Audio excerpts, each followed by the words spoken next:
আমাদের এমএম কলেজের ইতিহাস ডিপার্টমেন্টের তৃতীয় বর্ষের শিক্ষার্থী সিজান গতকাল তার সার্টিফিকেটের একটি ভুল সংশোধনের জন্য যশোর শিক্ষা বোর্ডে যায়। তার সিরিয়াল অনুযায়ী যখন তার সিরিয়াল আসে তখন সে শিক্ষা বোর্ডের সিনিয়র সচিব আব্দুল মতিনের কক্ষে প্রবেশ করলে একটি ঠুনকো অজুহাতে আব্দুল মতিন সাহেব আমাদের এই সাধারণ শিক্ষার্থী সিজানের 2 গালে 4টা থাপ্পড় মারে।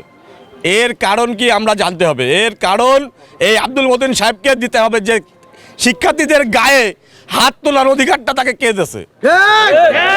এই শিক্ষার্থীদের উপরে যদি এই নির্যাতন চলতে থাকে সেই ফ্যাসিস্ট কাদায় ফ্যাসিস্টের দোসররা এখনও প্রশাসনের বিভিন্ন জায়গায় বসে আছে। এই সকল ফ্যাসিস্টের দোসরদের চিহ্নিত করতে হবে, নাহলে এদের কার্যক্রমের মাধ্যমে বর্তমান তারেক রহমানের যে সরকার এই সরকার কলঙ্কিত হবে।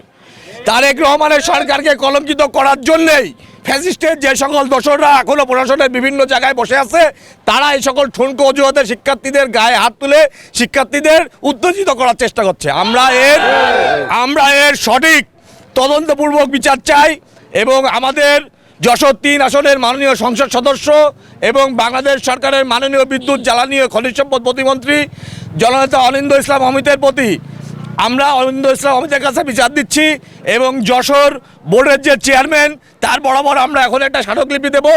তার কাছে আমরা সুষ্ঠুভাবে বিচার চাইব, দেখি তারা আমাদের জন্য কি বিচার করেন। আমরা আমাদের ভাই আমাদের অভিভাবক জনতা জনাব অনিন্দ ইসলাম অমিতের প্রতি আমাদের পূর্ণ আস্থা ও বিশ্বাস আছে। তিনি অবশ্যই এই ঘটনার একটি সুষ্ঠু তদন্তপূর্বক বিচার করবেন এবং আপনাদের মাধ্যমে বাংলাদেশের জাতিসত্তার প্রতি আমি জিজ্ঞেস করতে চাই যে কোনো বোর্ডের সচিবের কি অধিকার আছে সাধারণ শিক্ষার্থীদের গায়ে হাত দেওয়ার? কি কারণে তার গায়ে হাত দিয়ে? কোনো কারণ নেই ভাই, বেয়াদব বলে গায়ে হাত দিয়েছে। ওর গলায় হয়তো একটা হেডফোন ঝুলানো ছিল, ওকে বলেছে যে এই শালা তুই হেডফোন গলায় দিয়ে আমার ঘরে ঢুকলি কেন বলেই ওটা 4টা-5টা থাপ্পড় দিয়েছে। মানে কোনো শিক্ষার্থী এগুলো হচ্ছে শিক্ষার্থীদের উত্তেজিত করে সরকারের বিরুদ্ধে লাগাই দেওয়ার একটা অপকৌশল। শিক্ষা বোর্ডে গেছিলাম, আমার পিতামাতার নামে কিছু ভুল ছিল সেটা সংশোধনের জন্য সার্টিফিকেটে।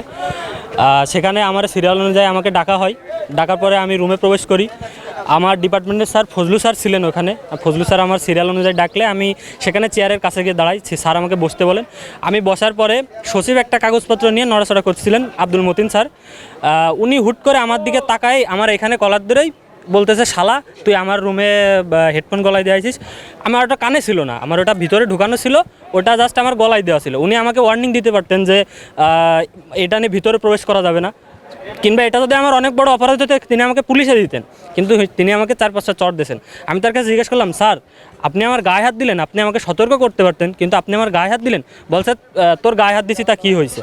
উনি আমার সাথে এমন ব্যবহার করছেন। আমার সাথে কাহিনী ঘটেছে, এরকম কাহিনী যেন দ্বিতীয়ত উনি কারোর সাথে করার সাহস না পায়, আর সম্ভব হলে আমরা তাই পদত্যাগ চাই।